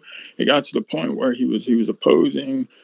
He was arguing like constantly, and then I think the last time I talked to him, I asked him, I was like, "But do you even believe that he's a messenger?" And he was like, "Oh well, it's very tricky, the way they word him. They were like, oh well, he was a messenger. Like he was trying to say, like he was trying to." Saying like everybody's a messenger. Right, exactly. Like he could be a messenger. I could be like he brought the fact that he would talk about God. Oh, that means that's the sins. And then just right there, and him saying like, oh, there's only 3 prayers a day, but he doesn't even pray in the first place. And it's not me to pick out the flaws of this person, but they just became apparent. And I had to protect myself, and inshallah, like things. What were his views on the mathematical miracle? I think we never. So I don't think he ever went too much in. Like when he came across it, I think it was a starting point, but I think it was more just the Quran itself, not so much the mathematical miracle that got him interested. The mathematical, and Dr. Khalifa too, the mathematical miracle as well. And that was kind of like the case with me, like. But as I had more time to study the mathematical miracle, or maybe he didn't study it enough, maybe I could, God willing, always reintroduce it to him. But I did send him months ago, like screenshots of like how the death of Rashad, or like how the person was called, like his translation was a 19 translation. The person, the way things fell and lined up after his death, like had mathematical proof. So like, there's no way you could argue with this. And he was just, he would be like, oh, okay, that's good, but, so yeah, but, yeah, I just wanted to say that. Yeah, that is that's really tough side conversation. What was that? Yeah, I think that's really difficult. When the test. The thing is that we will all be tested through people that are close to us, and God says it's a mandatory test. So all believers must go through it, right? So it becomes really difficult, really, because when you have such strong ties, like someone within your family, right? So really, then you're truly tested that way, right? And really, that's the whole idea. God says, if your children, your siblings, your spouses, the business you worry about, I'm paraphrasing, is more important, is more beloved to you than God and His messenger, right? Then that verse, I don't want to butcher it, but yeah, if there's anything more beloved to you than God and His messenger, this will be exposed to us, of us, in this life. And so this is why, so that we all go through this test. Many people end up failing the test. Many people end up wanting to compromise, and they try to find a way in between. And not out of any important, not out of any inevitable thing. Like, sometimes you would be severely forced by circumstance to do that, let's say, to avoid persecution or something. You could be in an environment, for example, there was this one brother one time, he was talking how he was, forced by his parents to go do the prayers and he couldn't do anything and stuff like that. I mean, that's a different story, right? But like when we are free and able and, to decide and choose and you have this test and you end up giving in to your emotions, I mean, you fail the test, right? Because then Satan makes a claim that no, he doesn't love God. I mean, he loves his son or daughter or father or mother or wife or any of these other relationships, more than God.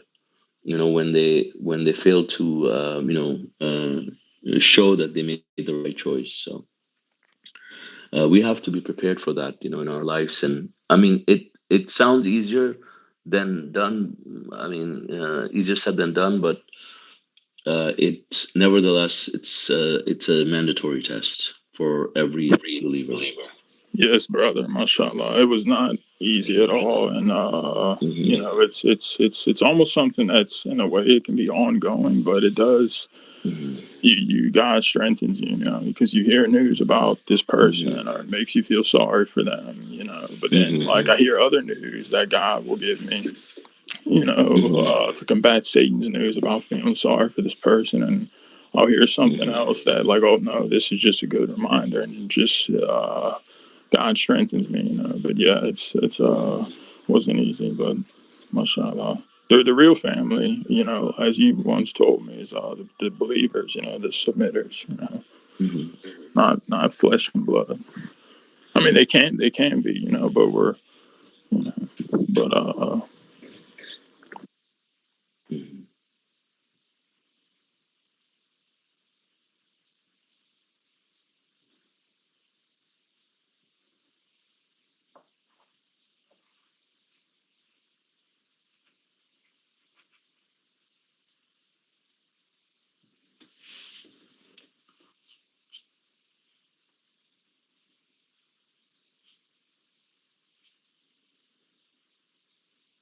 Yeah, mashallah. I mean, God says in these verses, I mean, it says, then when the blow comes to pass, that is the day when one flees from his brother, from his mother and father, from his spouse and children. Each of them will be worried on that day about his own destiny. So imagine, us failing the test for any of these people in our lives, and then, but on the day of judgment, these people will disown one another, right? And so, like, for those people who gave into the peer pressure and the worldly friendships and the relations among them, preserve that, then they will be so sorry, because on that day they will not mean anything. In fact, they will end up cursing one another and hating one another in hell.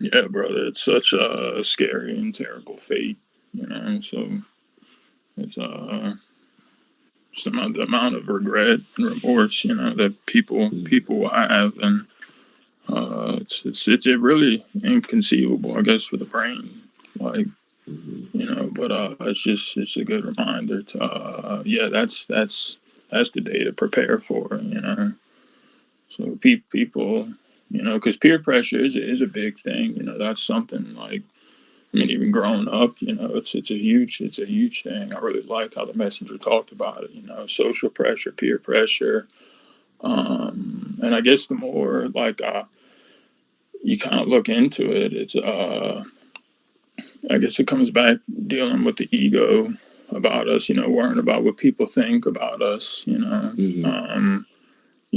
about the perception of others. I've heard you, brother, talk about that in submitter study in January, which was a good reminder for myself, because at the end of the day, it's like, this is all going to end, right? So that's what I remind myself of, as well as other things, like these people, they don't matter. These social groups, all that, that people are so caught up in. in whatever religion or whatever they're rejoicing in. Like they think they're large in number, but they're really not, because God and His angels outnumber these people, whatever idols and stuff they idol worship they engage in, and it's going to be so much better, so much better just to make the right decision now, and not fall into social pressure, peer pressure, because people end up doing that. It's like on the day of resurrection, it's they're going to be wishing, as a verse said, wishing they were submitters, or like disowning their idols, disowning, like looking into other sources other than the Quran, like something, like, for example, circumcision that's popular in the Bible. It's like, well, it's nowhere in the Quran. I was even listening to an audio.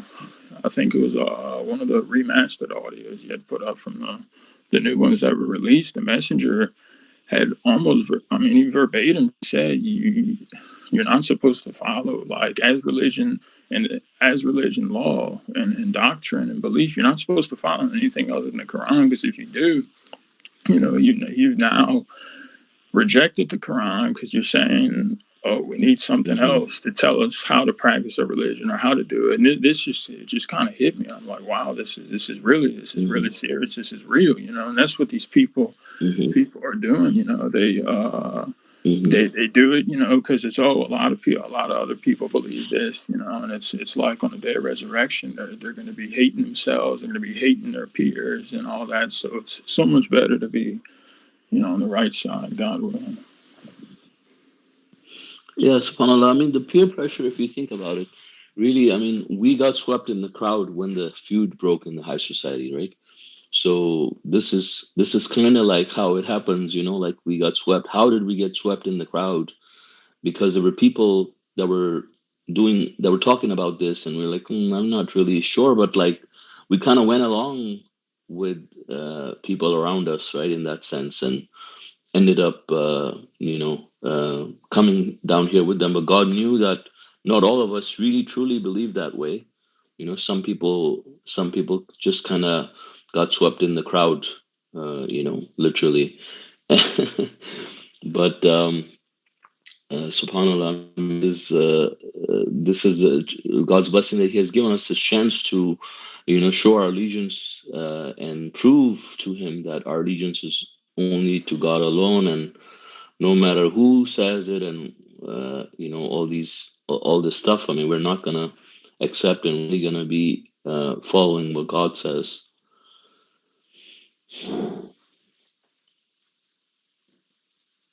So, discussing the age of decision, how do we come to understanding that dying before the age of 40, you go straight to heaven? So, brother, there is an appendix. If you want to go to appendix that talks about forgiveness, this will be in appendix 32, the crucial age of 40. It's on page 479, and if you have the printed version. So you can read more about it in that appendix. So it talks about God says when He reaches the age of 40, right? So that verse, it refers to it, and the messenger of the covenant explains that, this is referring to this fact that, when you reach the age of 40, you make that prayer and you ask forgiveness. And so He says that this is His duty to remind you in that sense. So it says, what is, God willing, I will read it because it's not really that long anyways. So it says, what is the age of responsibility? If a child dies at the age of 12 without even hearing about God, does this child go to heaven or hell? Someone wants to pull up. Okay, that's good. Yeah, mashallah. So it says, what is the age of responsibility? If a child dies at the age of 12 without even hearing about God, does this child go to heaven or hell? What if the child is 15 years old or 21 or 25? At what age will the human being be responsible for his or her beliefs? This question has puzzled researchers of all religions for a long time. The Quran sets the age of responsibility at 40. It says anyone who dies before this age goes to heaven, and refers to Surah 46, verse 15. It says, if the person believed in God and benefited from belief by nourishing and developing the soul, see Appendix 15, he or she goes to the high heaven. Otherwise, the person goes to the lower heaven. Your first reaction to this piece of information is objection. What if the person was really bad, evil, and an atheist? Will he go to heaven if he died before the age of 40? This is because you are mean, while God is most merciful. Our turn is to, quote unquote, put them all in hell. People who object strongly to this divine mercy cannot come up with a cutoff age of responsibility. They ask questions like, what if the person was really wicked? The answer is, does God know that the person was wicked? Yes. Does God know that this person does not deserve to go to heaven? Yes. Therefore, this person will not die before the age of 40. As simple as that. God is the only one who terminates our lives on this earth. He knows exactly who deserves to go to heaven and who deserves to go to hell. Early in 1989, a man by the name of Theodore Robert Bundy was executed for killing a number of women.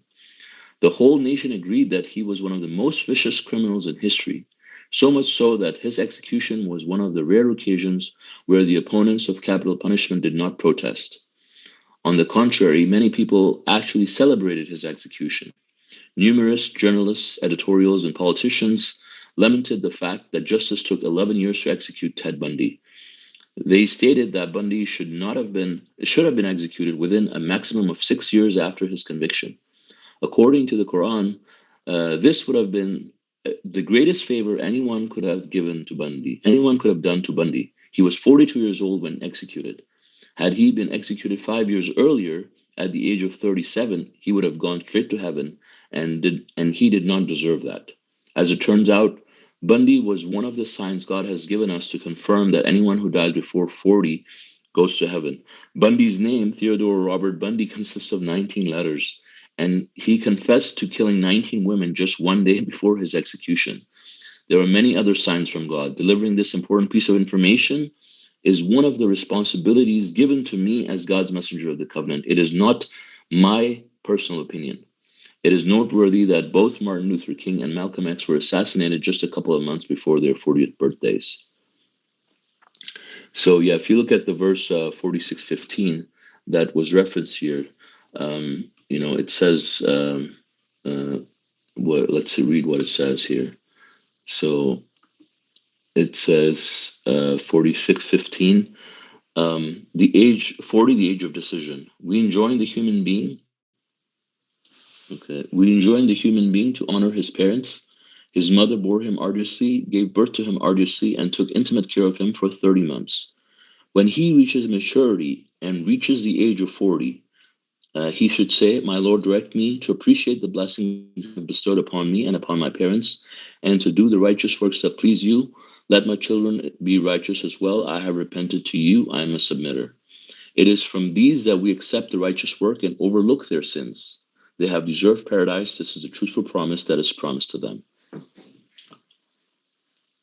So, when you reach the age of 40, you pray to God for forgiveness and you pray to God to guide you in the right way. And God says he overlooks these people's sins and he accepts their righteous works.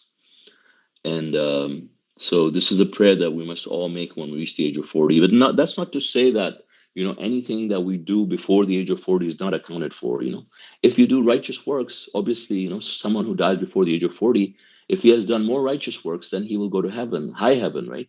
But if they haven't done a lot of righteous works and they end up dying or say killing themselves, they end up going to lower heaven, right? Now, even for someone may argue that, yeah, well, that will just mean that somebody may want to be suicidal and kill themselves before the age of 40. But the thing is, even a person's suicide is controlled by God, So if you don't deserve to go to heaven, you won't even be able to successfully commit a suicide. People try to commit suicides and they end up just being paralyzed for the rest of their lives or something like that. So the thing is, the fact is that this is God's law that he has put. And so God knows exactly who will die before 40, who deserves to go to heaven or not. So accordingly, he has decided their lifespans. And sometimes, you may look at people and you may think that, well, this person is so unrighteous. And like, for example, someone could be a prostitute, or someone could have been a killer even, or, let's say, I mean, there were suicide bombers that died before the age of 40, right? It's not to say that being a suicide bomber is a great thing or not. I mean, of course, it's against religion, but God knows that some of these people were just innocent. They didn't even know better. They were ignorant and brainwashed, and they did not deserve to go to hell, and so God forgave them based on that, right? MashaAllah, bro. Subhanallah, subhanallah. There's also one other thing that, mashallah, I heard in one of the Quran studies by Dr. Rashad Khalifa, that he mentioned that if a person is submitter and is under the age of 40 and then he dies, then he will go to high heaven. That's what I heard from Dr. Rashad Khalifa.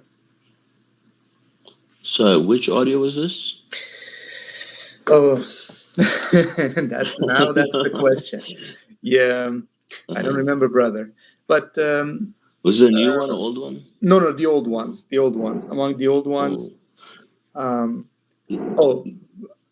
Khalis, Dr. Rashad Khalif, I heard him say that if a person is under the age of 40 and he's a submitter to God alone, he will go to high heaven. And he dies under the age of 40, he will go to high heaven.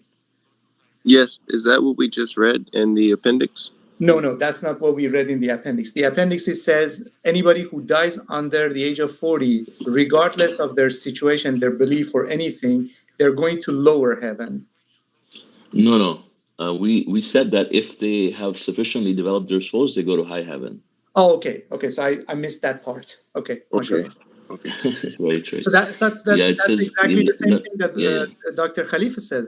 That's perfect. Yeah, I mean, if you're a submitter, right? I mean, if you really are a submitter, you would have grown your soul, right? Absolutely. Yeah. So in that sense, you can say that, right? That absolutely checks out. But yeah, mashallah. Yeah. So it really depends. If you have grown your soul enough, then you will make it. I mean, I will. I will read that again. Actually, the part that he's talks about the high heaven, right? Because I think sometimes it does get overlooked.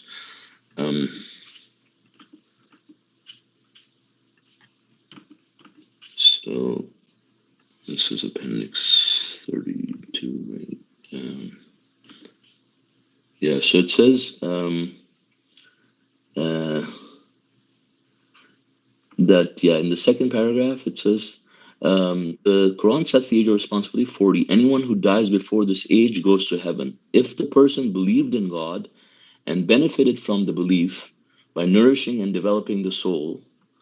So in that sense, if the person's a submitter, right, he or she goes to the high heaven. Otherwise, the person goes to the lower heaven. So you go to regardless, you go to the lower heaven at least. If you're, let's say, the worst person imaginable on the surface, right, and you die before 40, you go to lower heaven at least. But if you're a submitter and you've grown your soul, you've done the righteous deeds, you are a submitter by definition, right? By your actions. That means naturally you've grown your soul. So subhanallah, exactly that's what he said in the audio. So that completely checks out. Subhanallah. MashaAllah. I think it's really interesting too. If like how God specifically chose, 40. Because he didn't say 35, or he didn't just say when you reach the age of maturity. Like, praise be to God, he went all the way out of his way to say the age of 40. So somebody who maybe is that could be listening or is still curious about this, that like for me that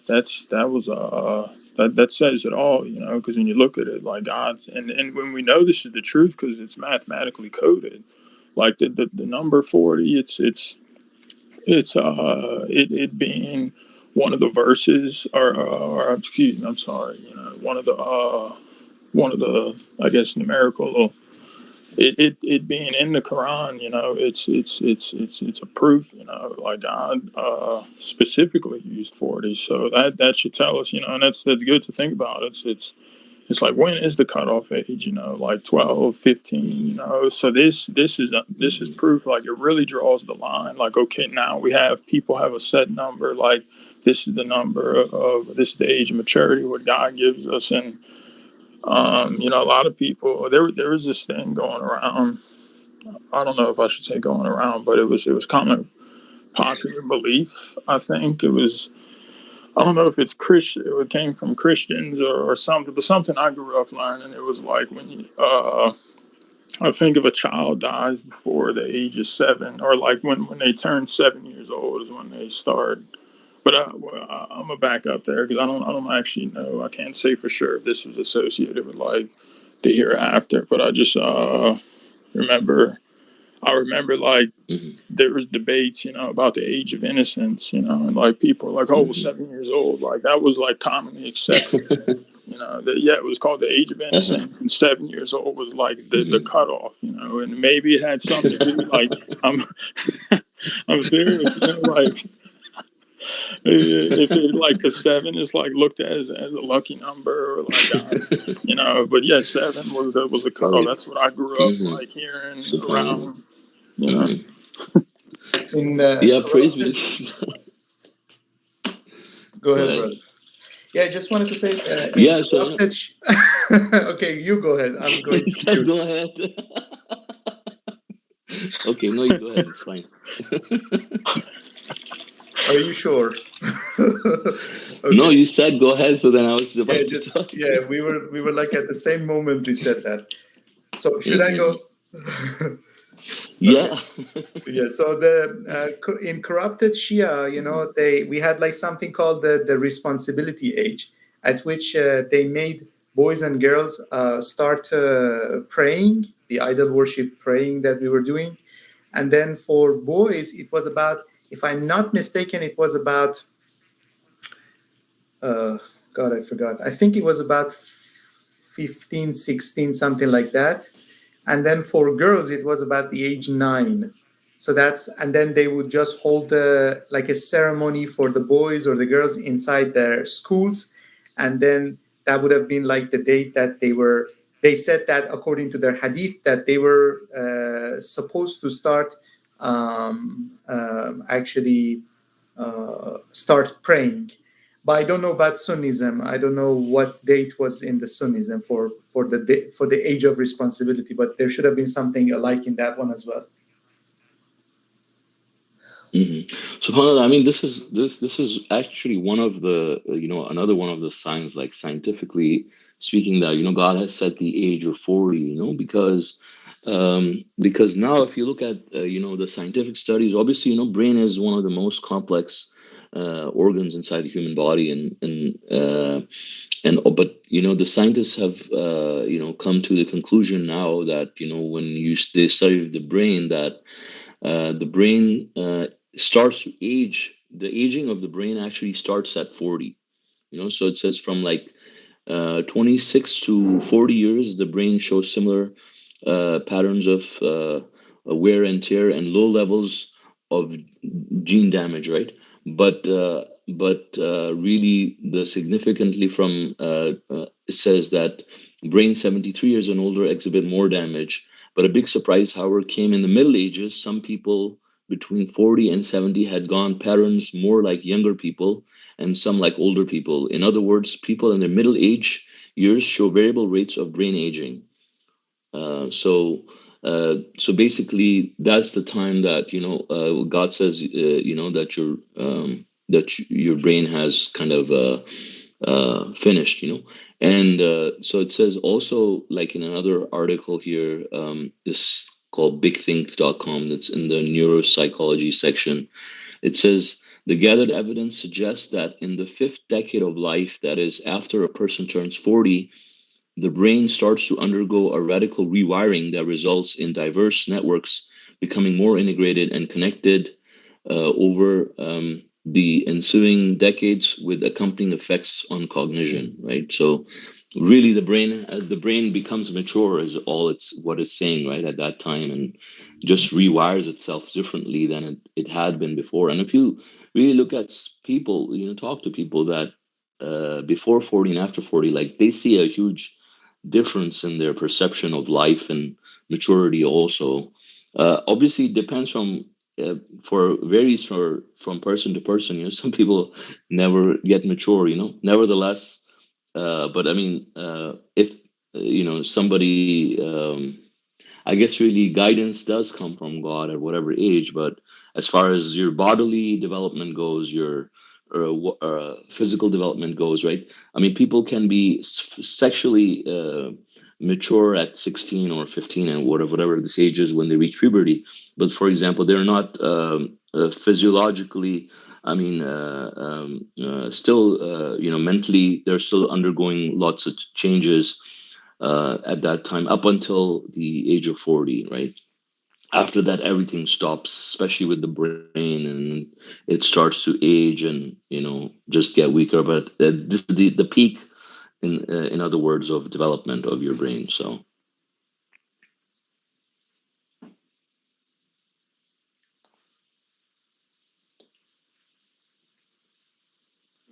Mashallah. I think praise be to God. That's all amazing proofs and stuff. God's the best designer. Also, I think I remember hearing maybe in an audio the messenger he had brought up like how like 40 is a is a special number in this regard. How Moses was summoned to get the tablet, for 30 days plus 10, which 40. I think he had brought that up. Um,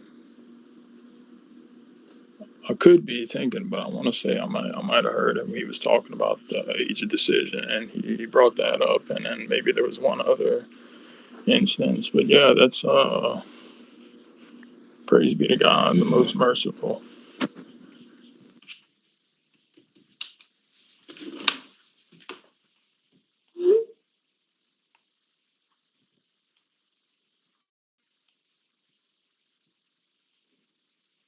yeah, I'm reading another article here. I want to send it in the chat also. But it's also saying that brain develops till the age of 40. Um, so it's pretty fascinating, mashallah. So the new study by University College London has claimed that the human brain does not stop developing until people are in their 30s or 40s, meaning that they still have something of the teenager about them long after they have become adults. Um, and it says the finding could perhaps help explain why seemingly respectable adults sometimes just can't resist throwing a tantrum or sulking until they get their own way. Lead researcher Professor Sarah said, until about 10 years ago, it was pretty much assumed that the human brain stops developing in early childhood. But we know now that this is far from the truth. In fact, most regions of the brain continue to develop for many decades. The region that goes through the most protracted development is the prefrontal cortex at the front of the brain. It is involved in decision making, planning, and inhibiting inappropriate social behavior, and also things like social awareness and understanding other people and empathy. The region starts to develop very early on after conception and continues to develop right through childhood and undergoes a reorganization at the onset of puberty. It continues to develop well into the person's 30s and even 40s. It is involved in all sorts of cognitive functions that, in a way, makes us human. Although a person can continue to learn new skills after this, the basic structural changes driven by genes and biology rather than that by they are seeing and doing rather than by what they are seeing or doing will tend to have been completed, and eventually the deterioration associated with old age will set in. Subhanallah. So God knows exactly, when your brain has fully developed, and He has, made it coincide exactly with that age. Right. And, you know, thinking about it now, there's several people I've talked to over the, or I've either worked with, known, could have been at a family gathering, you know, and I hadn't seen him in a long time, or if they were a relative, and they, pretty much everyone, they told me, like, when you hit 40, you, like, you know, in a sense, kind of like you were saying, you know, people, if they were acting up in their younger years, they stop that, you know, they change, like they say 40 is, it hits you different, you know. I've heard that from a few people in real life, you know. Yeah, and you know how, like, when you reach 40, you know, they call it the big 40, right? So they treat it very differently Right. than your other birthdays. Yep. Now you know Yeah. that, you know, you could go to hell after that. Right. Yeah, there's like a subliminal, like, I guess, like, even people that don't believe, like, they acknowledge the fact that, like, 40 is a pivotal, really important age, you know. Mashallah.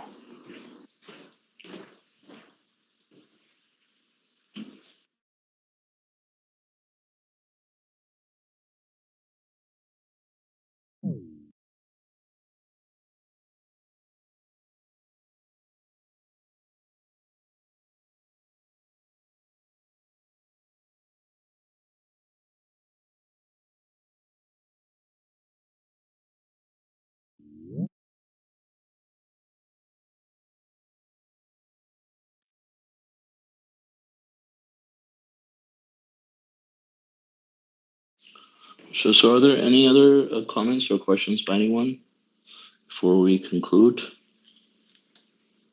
Any off-topic questions or any questions related to the verses? All right, so thank you all for joining.